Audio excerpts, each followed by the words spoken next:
అస్సలం అయికం all my viewers, welcome back to Rizzu's kitchen.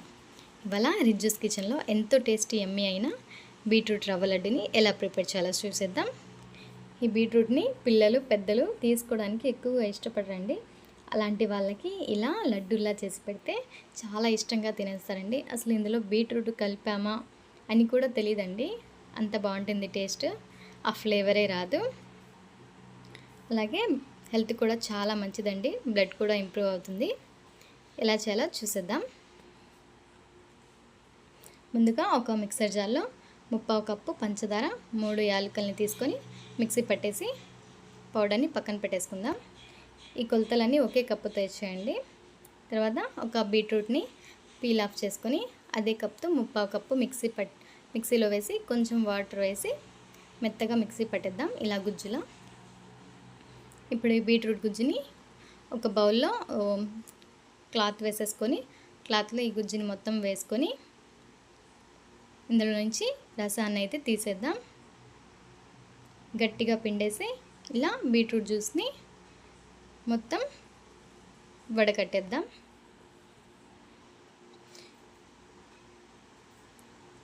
ఇలా చేసుకున్న బీట్రూట్ని కూడా పక్కన పెట్టేసుకొని ఒక ప్యాన్లో ఒక 3 టేబుల్ స్పూన్స్ దాకా నెయ్యిని యాడ్ చేసుకొని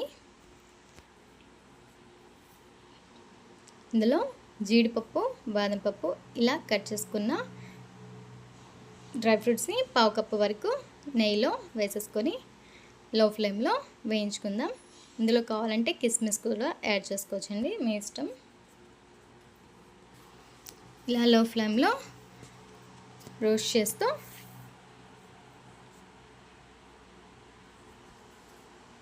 ఇలా రోస్ట్ అయిన తర్వాత ఇవన్నీ వేరొక ప్లేట్లోకి సర్వ్ చేసుకోండి.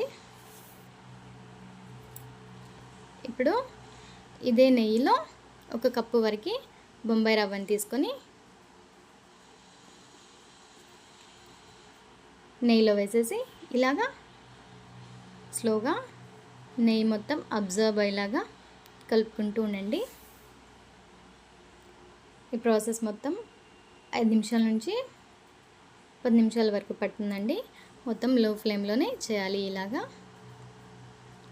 హై ఫ్లేమ్లో పెట్టేస్తే మాడిపోయి రవ్వ అనేది సరిగా వేగదండి.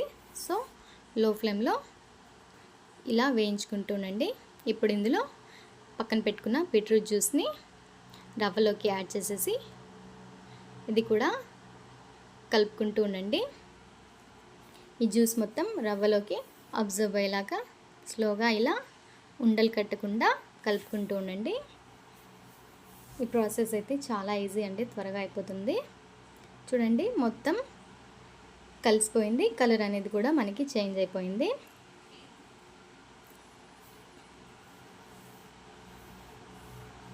ఇప్పుడు ఈ రవ్వని వేరొక బౌల్లోకి ట్రాన్స్ఫర్ చేసుకుందాం. ఈ రవ్వ మొత్తాన్ని ఒక బౌల్లోకి తీసుకొని చల్లారేంత వరకు పక్కన పెట్టేద్దాం, ఒక 10 నిమిషాలు. ఇప్పుడు ఇందులోకి ముందుగా మిక్స్ చేసి పెట్టుకున్న షుగర్ని సగం వరకు యాడ్ చేసుకుందాం. టేస్ట్కి సరిపోకపోతే తర్వాతైనా యాడ్ చేసుకోవచ్చండి. ఇందులోనే డ్రై ఫ్రూట్స్ని కూడా కొన్ని యాడ్ చేసుకుందాం. డ్రై ఫ్రూట్స్ యాడ్ చేసి స్లోగా ఇలా మొత్తం ఒకసారి కలుపుకుంటూ ఉండండి. రవ్వ, పంచదార మొత్తం కలిసేలాగా. ఈ లడ్డు తినడం వల్ల హెల్త్కి అయితే చాలా మంచిదండి, బ్లడ్ కూడా బాగా ఇంప్రూవ్ అవుతుంది. బీట్రూట్ అంటే ఇష్టం లేని వాళ్ళు ఎవరైతే ఉంటారో వాళ్ళకి ఇలా చేసి పెట్టండి, చాలా ఇష్టంగా తింటారండి మీ పిల్లలు కూడా. నాకైతే కొంచెం షుగర్ సరిపోలేదు, అందుకే మళ్ళీ కొంచెం షుగర్ యాడ్ చేసుకున్నాను. ఇందులో అయితే ఒక్క చుక్క కూడా నేను పాలు అనేది యూజ్ చేయలేదండి. చూడండి, ఇలా ఉండలాగా అయిపోతుంది, ముద్దలాగా. ఎందుకంటే షుగర్ వేసాం కదండి, అందులో నుంచి పాకంలా బయటకు వస్తుందండి. సో అదే ముద్ద చేయడానికి బాగా వీలుగా అవుతుంది. దీంట్లో పాలు వేయాల్సిన అవసరం లేదండి.